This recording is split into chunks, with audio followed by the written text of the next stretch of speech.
I am muted. There we go. Welcome to Gen Wealth, guys. This is your Sunday show. Where ZTS and I are sitting here ready to break down the week ahead for you, show you what we're looking at here on the charts, what you guys can expect. Maybe look a little bit of articles and look at how this weekly close is going to set up for us. That is a few hours away right now. Guys, looking right now, right here, you can see we are getting a rejection right there on Bitcoin on the daily dynamic reactor from Chart Prime. Let me go ahead and just click that. There we go. Right there we go. That's where it's at. We're getting a rejection right now, getting a pullback, looking at the daily chart right now.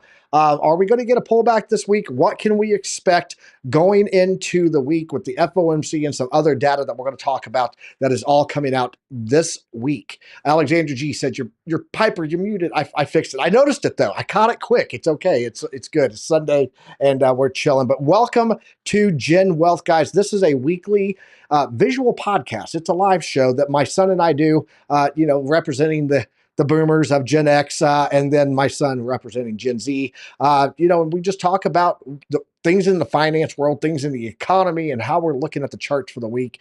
It's a good opportunity for him to learn some things that everyone should know. That's how to make money and protect your wealth. So if you guys are new here, welcome. I'm watching this chart right now. I also want to show you guys, we're looking at this for the FOMC. We're running 50-50 chance right now of this being 50 basis points, this being 25 basis points, what we're going to see this week. We're also going to talk about, yes, they tried to kill Trump again. We're getting a lot of mixed messages, but I've got some good ex-post articles that I'm going to show you on that topic. It's pretty interesting. So let's get over and talk about these crypto bubbles, though. But before we do that, guys, let's go ahead and bring ZTS Rhythm up here with us. ZTS, what's up, bro? How you doing, man? How was your week? What are you up to? And how has life treated? My week's been pretty good. Just doing the usual grind as always. You know me. You gotta stay cool. That's all there is to it. Stay cool. You stay cool. That's what it is, man. It's good to have you back in here with me for Gen Wealth. It's always great to hang out with your kids, first of all, and then which you're not really kids. You're a full grown adult, but you're still my kid. It's great to hang out though and talk about this stuff. I look forward to the show every week, and I look forward to everyone in the chat that joins us here. Mark Dutch said, "I invested in crypto, KRIPT." Let's go ahead and throw it up there. I got a setup for this, don't I? There we go. I invested in crypto because friends told me to. They promised me hundo, okay? But not sure if that's a Korean car and batteries. Funny. Very, very funny. Love it. There we go. You get sound effects for that one. Mark Dutch. Let's go ahead and jump into what we're seeing on the charts, though, guys. And let's talk about what is going on this week. We'll go ahead and jump over first to this chart. There we go. And we'll talk about the crypto bubbles. Guys, crypto bubbles on the daily right now, showing mostly red. We do have some things like TIA, SUI doing pretty decent, FTM, HNT still making little pumps and stuff, Beam. But overall, the big names, if we scroll down here, Bitcoin up very slightly, 0.1% there on the daily, sitting down right now on the hourly about 0.75%. Excuse me. Yeah, 0.3%. That's it. Ethereum down on the hourly and the daily, and it is not looking good on that BTC versus Ethereum chart. We'll talk about that and show you that. Looking here at BNB, it is up on the daily. But you got things like Solana down, Ethereum down, XRP's down, Cardano's down 3.2%, Avalanche is down after a really good week, up 6.4%, now down 3.6%. Drill F69, hello, and welcome to the Gen Wealth Show. Chainlink's down 2%. So you can see there are some outliers, but there's really nothing in between. It's just either red or it's doing quite well. And it's really weird to see that. I did put out a trade in our trade group, by the way, guys, a little while ago for a short on Pepe. So if you guys caught that one, that is for anyone who uses our Blofin link, has Chart Prime or their Magna or Summa Cum Laude here in our memberships. They get access to those trade calls, and we put in a short for Pepe a little while ago. So shout out if you got into that one. Looking at SUI though, guys, SUI has moved up 4 spots to number 28, currently up 10.9% on the daily, 19% on the weekly, and continuing the truck along here on the hourly. Looking pretty interesting there. Let's go check out that Fear and Greed Index, see how that's looking for us. Fear and Greed right now, guys, we're back in greed, 51. You know what happens when we get in greed? We normally get shaken out to the downside. So I'm watching carefully, and we'll look and see what's going on with that lower time frame price action that we're seeing here in the daily for the weekly close coming up. Market cap right now currently sitting at 2.17. We'll round it up. Why not? $2.17 trillion, down about 0.2%. I guess we're going to round that up. Got to round that up too, right? Sitting at the volume though, guys, you can see the trade volume has dropped just drastically. Now, mind you, it is the weekend. We know this. We have these pullbacks on the weekends, but it's also a lot of people are just holding their breath and waiting to see what happens with FOMC this week. So Bitcoin dominance up 54.6%, up 0.3% in the past 24 hours, and it is continuing to squeeze the heck out of all the alts with its dominance, guys. Let's jump over here. Let's take a look at the economic calendar. Of course, you're going to reset on me here. Let's do this, clear, and then we'll just come over here and grab that United States. It's not like it's not that I think that the United States is the only one that matters, but when it comes to the world of finance, it's the only one that matters. I'm sorry, it's how it works. Let's look at the price 2 here on 2-star, and you'll see New York State Manufacturing Index. We're going to have an article we're going to break down here in a little bit about all the things you should watch this week. But looking at Tuesday, September 17th, retail sales month over month, that's going to be one to watch. Right now, they're expecting it to be up a very, very small percentage, 0.2% on the consensus, up 0.3% on the forecast. Previously, it was up 1. We're going to have to wait and see, guys. If this comes in low, and I actually think it comes in below these. Let's go ahead and just call this now. I think retail comes in below these because manufacturing is down, construction is down, all these indications that there's a contracting economy going on. I bet that retail sales is down also on that month over month.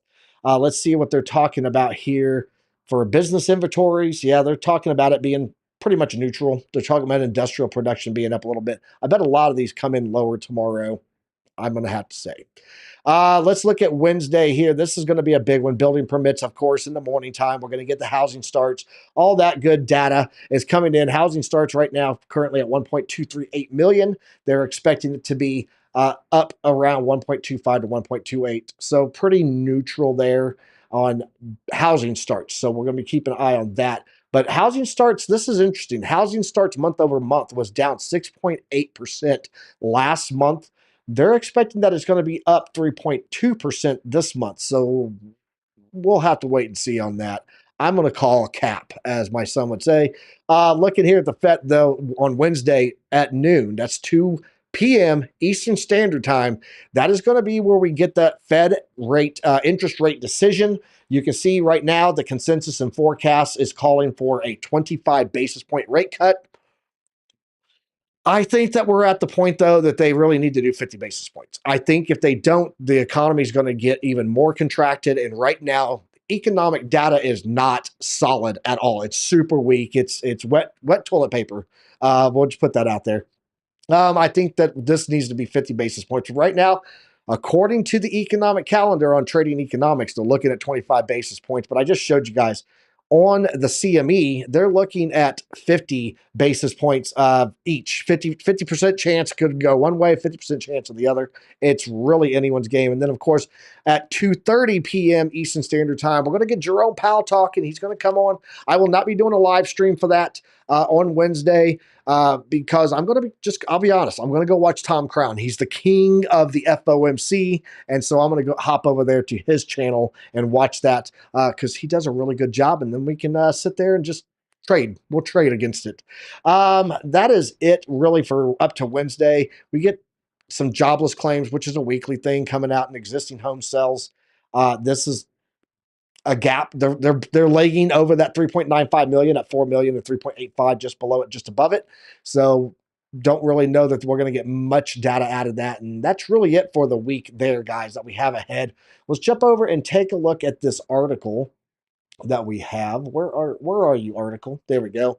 Rate decisions, retail sales, and other things to watch this week. Last week was a great week in the markets. S&P finished the week up over 4%. I got a clip shot of that. In addition, it looks like the Fed could be considering a hefty 50 basis point cut this week. And if that's the case, we could see the market move. In addition to the Fed this week, there are retail sales, unemployment numbers, potentially a Bank of Japan rate decision. Guys, Bank of Japan rate decision, probably as big as the FOMC this week. Because I want to remind people, we had a whole period there. We also need to be aware. Okay, Darren does things. He's talking about it right there. They have a possibility of raising their rates. Why that matters. If you guys remember this whole thing that we talked about all over, and let's come back over to the solo open cam here. Actually, let's go to duo cam. We'll come over here. You guys get your ZTS fixed. There you go. We had this whole thing called the carry trade. Guys, remember that? It shook out the markets. It was really, really bad. That was all Bank of Japan raising the rates. If they raise their rates again, which there is a possibility they're going to, this could give the rest of that carry trade a shakeout and be a whole nother reason on top of FOMC to pull those markets down. As a matter of fact, while we're sitting here, I'm going to go over and I'm going to add Japan onto this chart, and we're going to go look and see what theirs is saying on the calendar for chances of a rate hike. Let's go see. Where's Japan at? It's going to be right there. Japan. It's right after the I. What do you know? Let's jump back over here. Look at that chart and let's go see what it's saying here. That is going to be on Friday.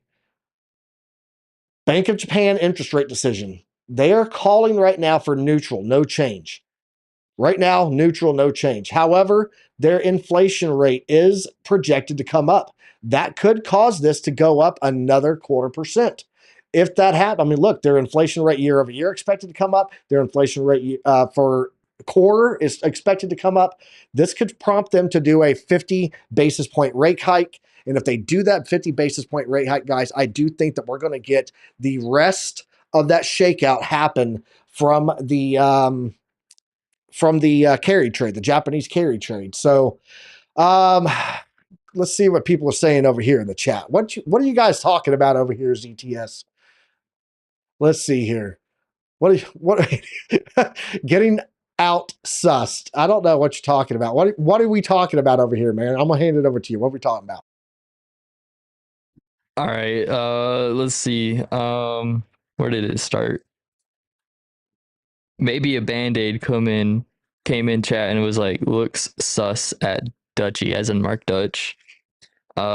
Gave Alexander G a hug because, like, why not? Of course. Why am I out of focus? Hello?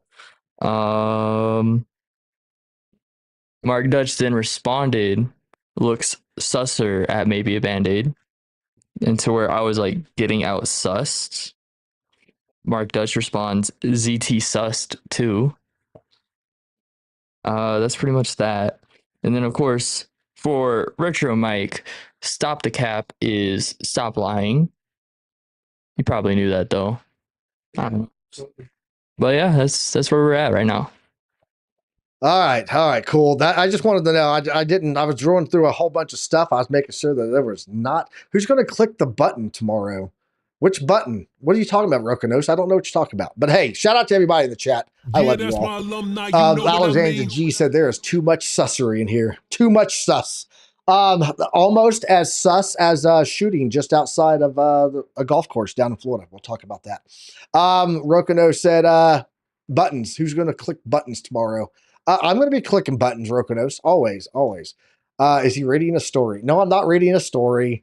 He's reading his phone. He's not paying attention to the screen. He's reading his phone. You know, you can hit comments, that little comment bar over there, that little looks like a chat bubble to the right, and you can see all of the chat right there, man. There you go. I just hooked him up. Now he's like, holy crap, this is awesome. All right, let's get back into what I'm seeing here on the charts, guys. Don't turn around and look at me that way. I'll do this to you. Here, this is what I can do for you. Do I have it in here? Is he in here? No, he's over here. Maybe he's over here. No, he's over here. I put some stuff in here, man. I said, I'm going to put this stuff in, and I don't even know where it's at. I guess I don't have it. That's okay. That's okay. oh, there he is. He's on this chart and I can pop him up like this. Is this it? Nope, that's boring. It is that one. Nope, that's the rock. There we go. What? What are you talking about, dude? Don't look at me all crazy. And then I got this one for you guys too. I hope you guys like this one. This one's just for you guys. Take me out. That's what Zach wants to do sometimes right there. So now let's jump back over to the charts, guys. All right, taking a look here. Someone just said it there. How much sus could a sus must? Nope, not that one. That was something different. It was no, it was this one. It was Darren Does Things. He said, Bank of Japan rate hike and a Fed cut is a Molotov cocktail for markets. Fact, bro. And that is what we're going to be watching this week. That's why I wanted you guys. That's why we do the show on Sunday, so we can tell you guys everything that you got coming up. So let's jump into my charts again and let's finish out the stuff because I got some stuff on X to show you. That's not X. That's not X. That's X. There we go. So guys, here's that thing that I was talking about the markets last week. Had a big rally. Absolutely incredible. S&P 500 seen 4 market cap swings of $2 trillion or more since August 1st. And going back here, you can see back here in August, massive drop, huge upswing, another massive drop, and now we're getting rejected back at the area of volume here. A lot of price action taking place there at that 56.26. In fact, since August 1st, these 4 swings have moved a total of $12.7 trillion in market cap to the upside and downside. So going to be interesting to see how that continues on this week. But let's get into what they're talking about here with the shooting, in case you guys haven't heard. Multiple shots were fired in the vicinity of Donald Trump as he was golfing at Trump National Golf Club in West Palm Beach. That was the initial statement, just came out about an hour ago. Then the Secret Service comes out and says, in conjunction with the Palm Beach County Sheriff's Office, the Secret Service is investigating a protective incident involving former President Donald Trump that occurred before 2 p.m. on the East Coast. That was about 20 minutes ago, guys. Former president is safe. Then we go on here further and it says update. Well, we get this one first. The New York Post is now reporting that gunshots, which occurred earlier at Trump International Golf Club in West Palm Beach, Florida, were between 2 individuals outside of the golf course following a dispute, and that the gunfire was not directed at former President Trump. Let's go to update 3. CNN is now reporting that officials believe the shots fired near Trump International Golf Club in West Palm Beach were intended for former President Donald J. Trump, and that this was not an outside dispute like it had been stated by local sources. Guys, we're continuing to monitor this story, but right now it is looking like there was possibly an attempt again, or at least a breach attempt that ended up getting stopped and became a violent incident. Someone woke up and chose violence instead of going and just going to the golf course, and that it may actually have involved malicious intent against Donald Trump. So that is what we're watching there. Then I want to play this video for you. We're going to play this video because I think we're going to have a talk about this one because this one is pretty interesting. Let me get this going here. Let me turn on system audio. Let me see if this is playing. After an incident involving... Yep, it is. Perfect. Guys, check this out. This happened in Canada. If anybody here is in Canada, what the hell is going on up there? Shout out Alex O Crypto. Play. Incident involving a water gun. She says a neighbor called police after she accidentally sprayed him with a toy water gun.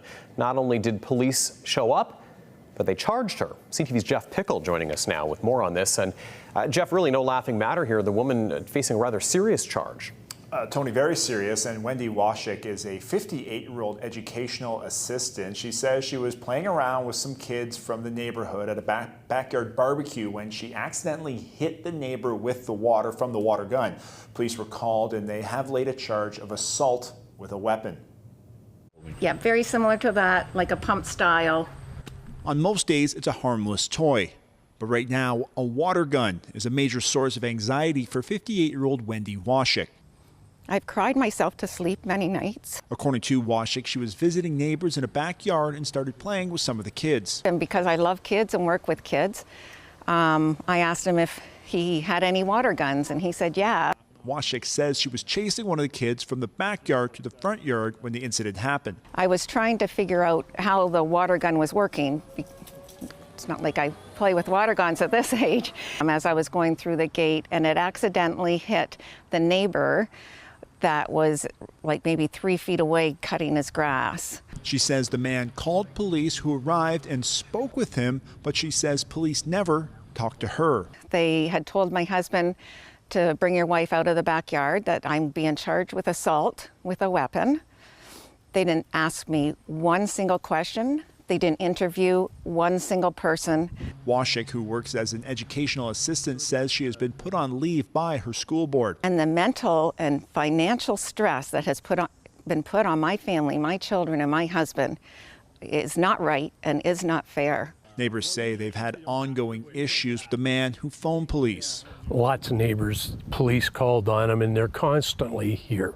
It's been a reoccurring issue on the street of police being at his house for very, very minor issues.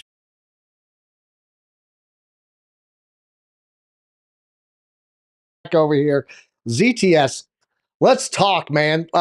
Dude, this was a lady, a teacher. She works with kids. She wants to go play with the kids. This is something your mom would do. Your mom would absolutely grab a water gun and go play with the kids. Is this just a bridge too far when it comes to is a bridge too far when it comes to how governance and regulation are making rules that just are crossing way over the boundaries of how they should apply? And is this where we're heading? With the more liberal that we get, is this the because let's be honest, Trudeau, very liberal. Is this where we're heading with left-leaning governance? Does that lead to left-leaning regulation? Does that lead to Mama Piper is now locked up for playing with the water gun? What's your thoughts on this, like, in general, and then on those questions that I asked? I really want to say this completely unfiltered. I'm going to cuss. Okay, just so you're aware. It's fucking ridiculous. It's stupid. Why is this a problem? It's a toy. It's a toy. You're a grown adult. Get over it. You got splashed with water. What's the problem? You take a shower, or at least I hope you do. You know, like, at the end of the day, it's water. It's not like it was an actual act of violence against you. That's stupid. That's all I have to say about it. Well said. Well said. My problem is with the whole thing is not the fact that he called the cops on her. You can call the cops all you want. If you're irritated, upset, if whatever your problem is, if you're thin-skinned and you can't take a little bit of water, fine, call the cops. My problem is that the police arrested her. Now she's got all this turmoil off of it. It's ridiculous. Let me know what you guys think in the chat. I saw this. I was like, I have got to share this with the alumni because it's ludicrous. It's insanity. I don't even understand how the cops can justify arresting someone. What are you seeing there in the chat, man? Reggie Classics, the automatic ones with the silencer should be banned for sure. Oh, good Lord. Where is this at? There it is. Let me throw that on the screen. There you go. Reggie Classics. Those automatic ones with silencers should be banned for sure. That's I don't know that that's a squirt gun at that point. I think that might be something else. I'd like to know how they feel about, weapons of mass destruction, aka water balloons. I got to put that out there. Let's go ahead and get into the chart though. Guys, I had to share this article, this video clip with you because it was just so insane to see, and I didn't even know what to think about it. Looking at the chart, let's get into that, and then we'll come back and we'll talk about an article that I'm seeing right now that is talking about Bitcoin this week. I was going through making a bunch of changes, guys. I apologize if some of the stuff was already muted. So looking here at Bitcoin, guys, this price level that I was watching here, and you can see I've got alerts over here. You guys see these alerts right there? There's alerts. Those were set for my entry on my short for Bitcoin because I knew this was going to be a hefty area of resistance.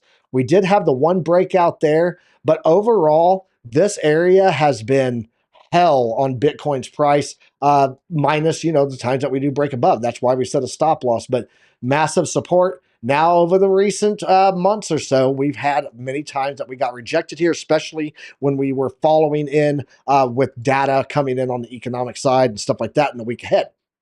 So I was looking to get into a short there. Did not happen for me. That's okay. Let me go in there. There we go. Perfect. Didn't happen for me. I missed out on it. I'm not going to chase it. We'll let it go. I'm actually watching for it to come down to about 57.5 that in that range, because if we take and pull just this little area here, let's go grab a fixed range volume profile. Fixed range volume profile, bring it from over here to here. You'll see that is a rejection. Wow. Okay. I did not realize that. Maybe I had pulled it from another one, but we're going to come back and talk about that because that gives me a whole nother picture there. Maybe it was from here. Yeah, that was going to be right there. This was coming in before all this price action pumped into here to add to it.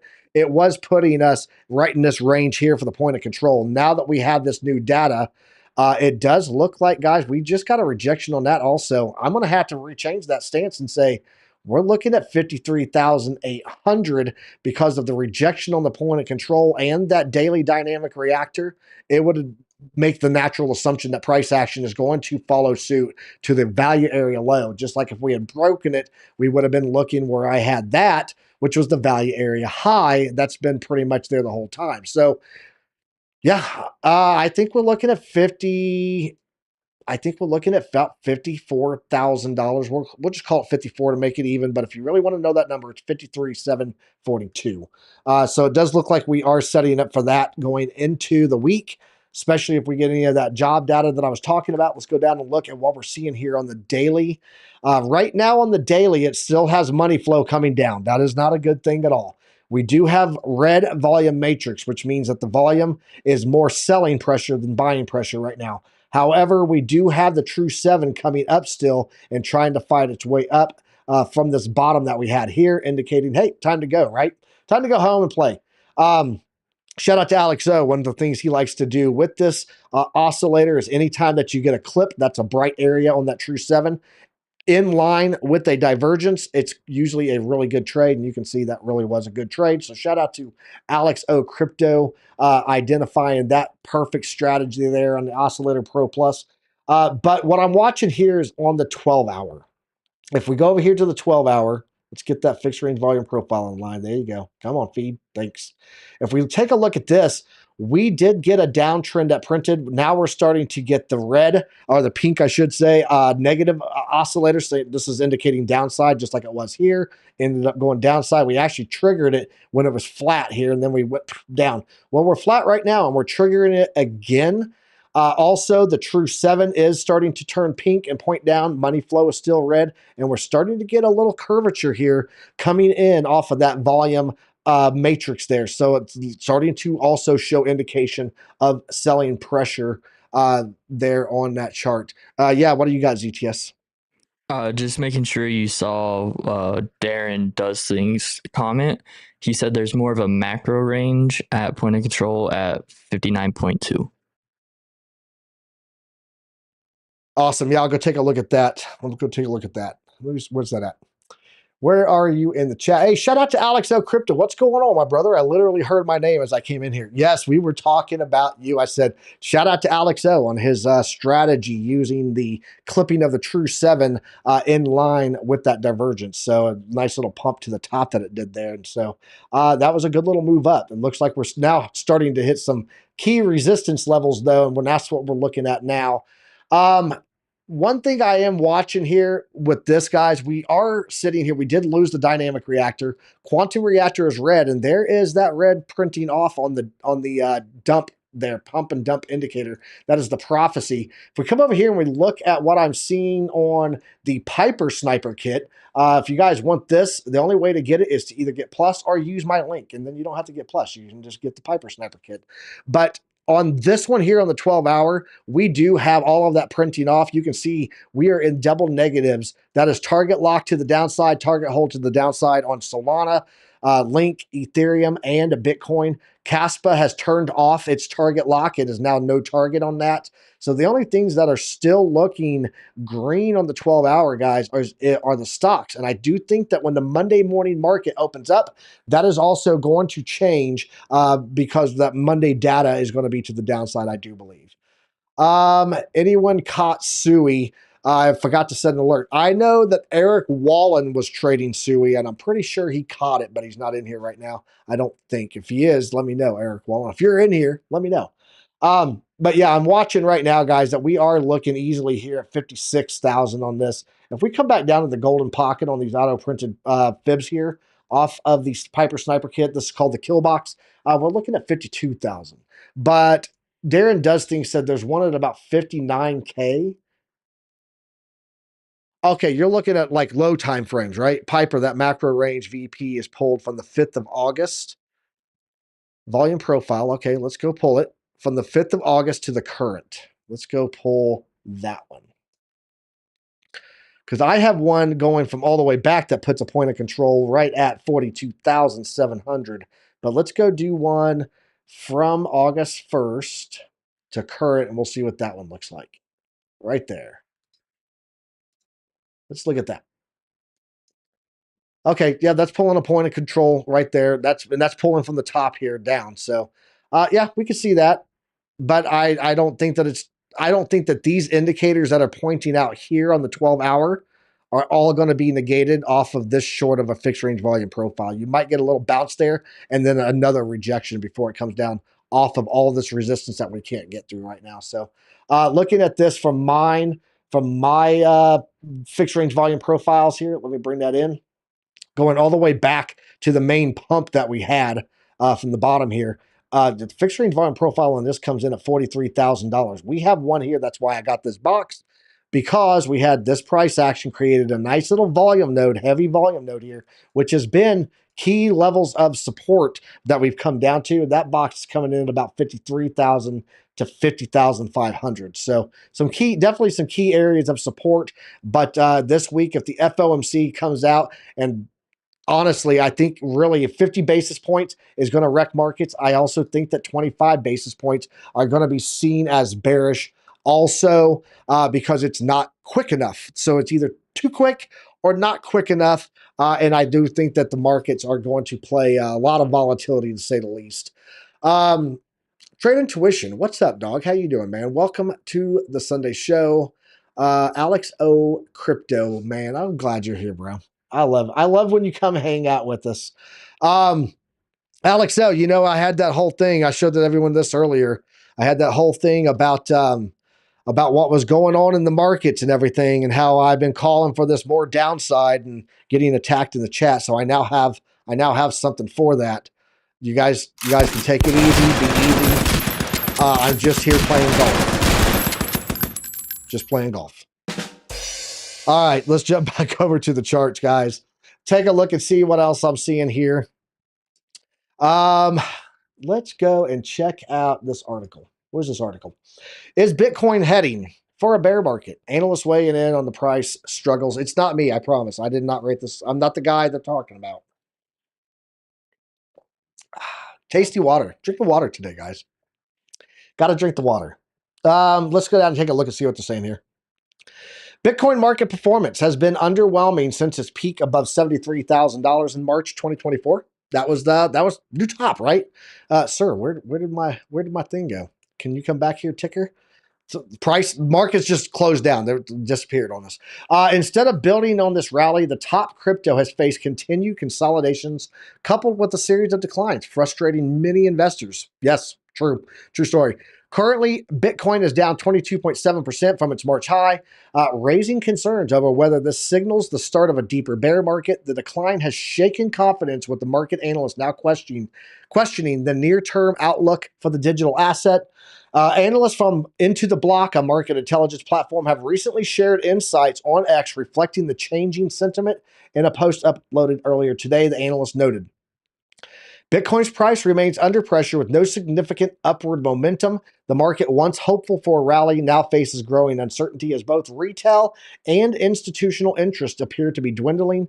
The analyst asks, is this just a quiet phase or the start to a prolonged bear market? The answer to answer this question, into the blockchain, first assess Bitcoin price struggles and the factors contributing to the lackluster price movement there.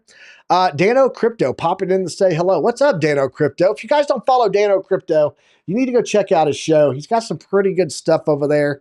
Let me go pull it up here. I'll go over here. Let's do this. Let's do this. Go here. And then we'll come over here. Trade Intuition's got a really good setup on this, by the way, guys. He just hits a button and like goes right to people's YouTube channels. I need to up my game like Trade Intuition has. Joe's got it. Let's go Dano Crypto. And I don't know that I don't know that this account, Piper Academy, says subscribe. Nope. Look, you just got another subscriber, Dano. I'm subscribed under Army Piper. Now you are subscribed under Piper Academy. Guys, go check him out. He's got 2.6K subscribers, 616 videos of fire. Go down and check out his stuff. He's always doing some good stuff. And then I do believe this week I'm going to be a guest on his show. I'm just not sure what day it is. So anyway, let's get back to this article. In addition to the Fed this week, there are retail sales. We talked about that, unemployment numbers, and potentially a Bank of Japan rate decision. Policy decisions outside the U.S. aren't often discussed, but this has the potential to create some drama in the market. Here are 5 things to watch this week. Monday, we're going to get this Empire Manufacturing. This is for New York manufacturing, guys. This is due out Monday morning, is expected to continue to show contraction in the manufacturing sector. I showed you guys these charts of the jobs for manufacturing. That contraction, that is contracted. Manufacturing and construction are the heartbeat of the American economy. That and money printing. So watch for this on Monday for this data to say that there's a continuation of that contracting economy under the manufacturing umbrella for New York. The last positive reading was the end of last year. So it could be good for overall markets if there's a surprise beat. If this shows continued contraction, then we could see the markets rally later in the day. Sir, come back. What are you doing? Oh, that's why. Gotta love pop-ups. It's lovely. Can we come back over there? There we go. Thanks. We're back, guys. We could see the markets rally later in the day as the Fed could see more of a reason to go with the larger rate cut. According to what I'm seeing here in this, it is the markets, they're thinking that the markets will pump on 50 basis points, not a fear thing. So you got to be careful, right? So really, I think that 50-50 is what it is for 25 basis points and 50 basis points. But I also think that we could see 50-50 being the scare versus not scared investors too, guys, to be honest. So retail sales, because remember, they bake in, they cook in the sentiment, right? And so if 50% are thinking 25 basis points, they have already reacted to the markets based on 25 basis points. If 50% are thinking 50 basis points, then they have already wrist on, wrist off and adapted to 50 basis points coming. So I think that either way, you're going to have half of the markets get shaken out based on what they did not do or did not see coming because it is a 50-50. So Tuesday morning, we're going to get retail sales and core retail sales. We've already talked about that. Wednesday, we're going to get that FOMC. That's going to be a big piece there. And then unemployment claims. And then Friday, guys, like I said, I think Friday is going to be a massive, massive piece, as big as the FOMC this week, because if they raise their rates, we could get the rest of that carry trade shaking out everything. It's not going to be good. It's not going to be good at all.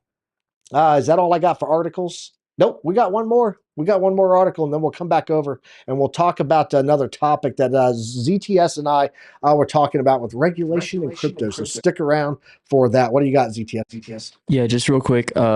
It's Wednesday. Yeah. What's the date on that? But let me know what the date is on that so that I can know. So I got to look at some stuff. I got a lot of things going on this week. It's the 18th. Okay. So Affirmative. Major. So Dana, we may have to re-coordinate because I've got the dog arriving this week and a car to pick up this week in Phoenix, Arizona, 2 states away. So Everything hitting this week all at once. But with the FOMC and the Bank of Japan, because I like living on the edge. Why not? But yeah, we'll talk. I'll get with you, Dano. Looking here, guys, Dixie, the U.S. dollar index eyes 102 in the upswing as traders dump hopes of a bigger rate cut.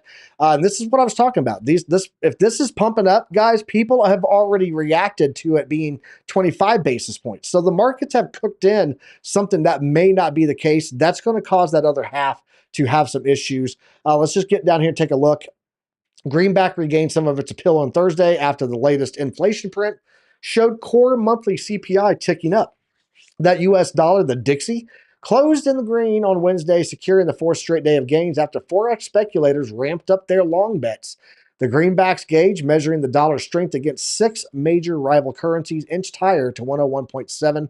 And then Thursday morning, they saw the updraft continue, eyeing that 102 mark. What's behind the dollar's move? It's that inflation data in the U.S. cooled further. For August, the consumer price index showed inflation pressures eased to 2.5%. Below July's 2.9%. And under those expectations, there was one line in the report that doused out hopes of a bigger interest rate cut in the ballparks of 50 basis points, and that was the core inflation. From July to August, the core CPI ticked up from 0.3 coming in above the estimates, or 2.3 coming in above the estimate of 0.2. And so that's what really caused that there to happen.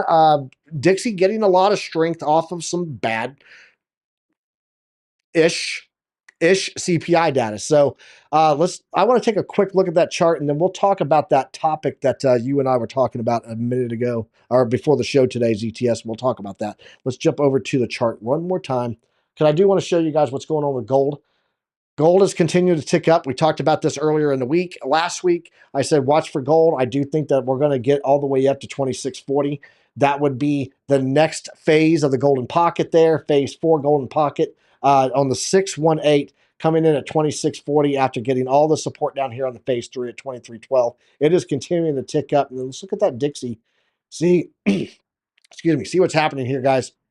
We did get a little pullback on Thursday on the market close, but it does look like here on at the market open today, Sunday, this happened at 3 o'clock, so 1500 does look like it is starting to get its move to the upside. Nothing big, nothing major yet, little small green candle, but we'll see. I don't think we're going to get too much shakeout on Monday until some more of that data comes in this week. So, all right, let's go over here. Let's talk about this ZTS, because the question is this. Here's the question. I got to pull it up here on my thing here. The question that we talked about this morning was regulation. I need a drink. I'm talking way too much. Relax a little bit, okay? My son cares. Let's talk about this here. There are several historical examples. I said, what is a good topic that we can talk about today? And what Zach and I leveled down on was increased regulation of cryptocurrency markets. Is it beneficial or detrimental to the long-term growth and adoption of digital assets? And so my stance on this is I think that smart regulation, I want to specify smart regulation, does give the ability for institutions and major corporations to know that this is my left and right operating parameters. I don't have to worry about putting this on our treasury books and then something happens in regulation that just, okay, now we're at a loss and we can't sell or we can't move or we have to sell or move and trigger all kinds of, I think smart regulation does set the rails in place for all of the things that come along with it from institutional and corporation money, right? Companies putting it on their books, it's going to be, they're going to have a more of a warm fuzzy about how much they put on there if there's some smart regulation. However, ZTS did not agree with me. He said, I can see your point, but let me make some counterpoints. So ZTS, go ahead and give your counterpoints. What are your counterpoints for that are your anti-regulation stance? Lay it on me. Educate me. I don't know if it's so much of like me educating you. It's just some of the things like that we can do a comparison and contrast on. I understand. I have a few examples here.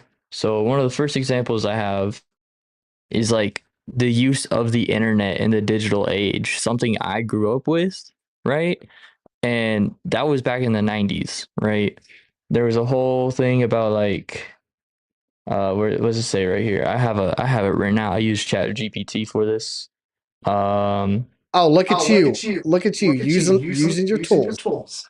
Yeah, it's like saying if it had been highly regulated from like the outset or like its release inception, it might have been it might have stifled the innovations we see today with e-commerce, social media, global communication. And I can see like especially with how social media is, how it has a lot of uh like when you Google anything about Trump right now, Google is basically silenced anything on Trump. So I can see how like there is that counter argument where if there were regulations in place to like assure that free speech and freedom of like the press through those site type like search engines and citations to protect those rights, I could see that being a thing. But nothing was really kind of done in that stance. Another time, one that I also really enjoy was the Prohibition era in the Roaring 20s of the 1900s. Everybody kind of knows about that and like how we had speakeasies and stuff. People like their liquor. Let's be real. I'm one of those people. Fact. What else do we got? The War on Drugs, another one of my favorites. Very interesting. It even says so right here in my research from ChatGPT. It outlawed certain drugs, which created black markets, a whole bunch of second and third order effects. Yes, there are really hard hitting drugs that are really bad for people to consume. Drugs are bad, okay? But for things like marijuana, in my opinion, they were only outlawed because, let's be honest, racism. So those are just the few things that I have pulled up. That's really all I can speak on about that. I do agree having some smart regulations is good, but they have to be smart regulations. They can't be just, oh, this needs to be hello.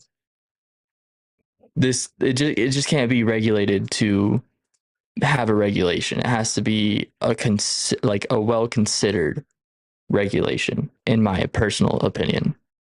The Rock agrees. Yeah, so I can agree with a lot of that stuff. I do think that's why I said smart regulation. I don't want to see regulation that is overstepping, but we know how that works. They're going to start off with something small. It's going to be a very minor step of regulation, but that's going to be the new foundation for the next step up, and then the next step up. Let's not forget. You have valid points, ZTS. Man, I can't even argue with you. I'm proud of you right now. You cannot forget that our federal income tax all started with the top 1% helping to pay for the war.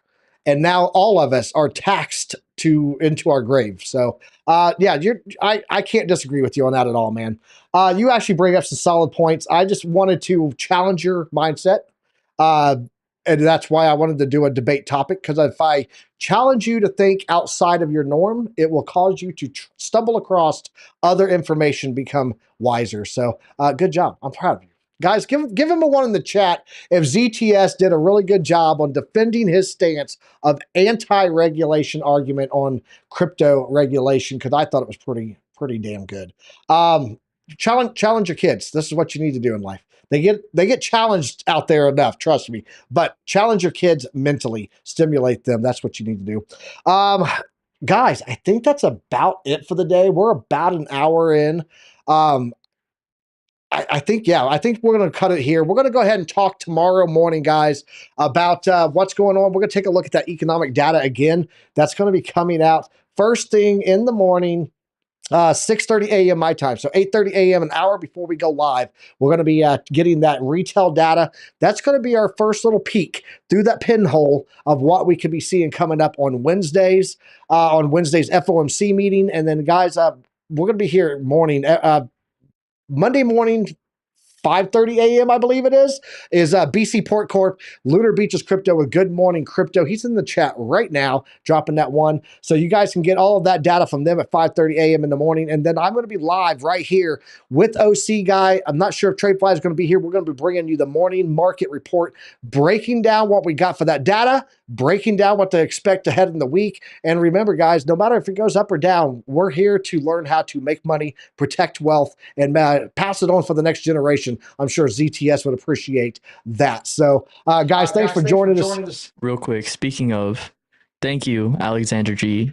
Because of your 1 million, I am now a millionaire. Are you? Can I borrow some money? Guys, thanks for joining us here. We're going to be right back here on Monday morning with the morning market report, though, at 9:30 a.m., bringing you guys the news, the charts, the markets, the economy, and everything you need to have knowledge, because here at the Piper Academy, knowledge is profit. We'll catch you guys next time. Thanks for joining us today on Gen Wealth. We'll be back next week for another episode of Gen Wealth. Until then, guys, trade safe. And as always, teach your kids how to use a stop loss.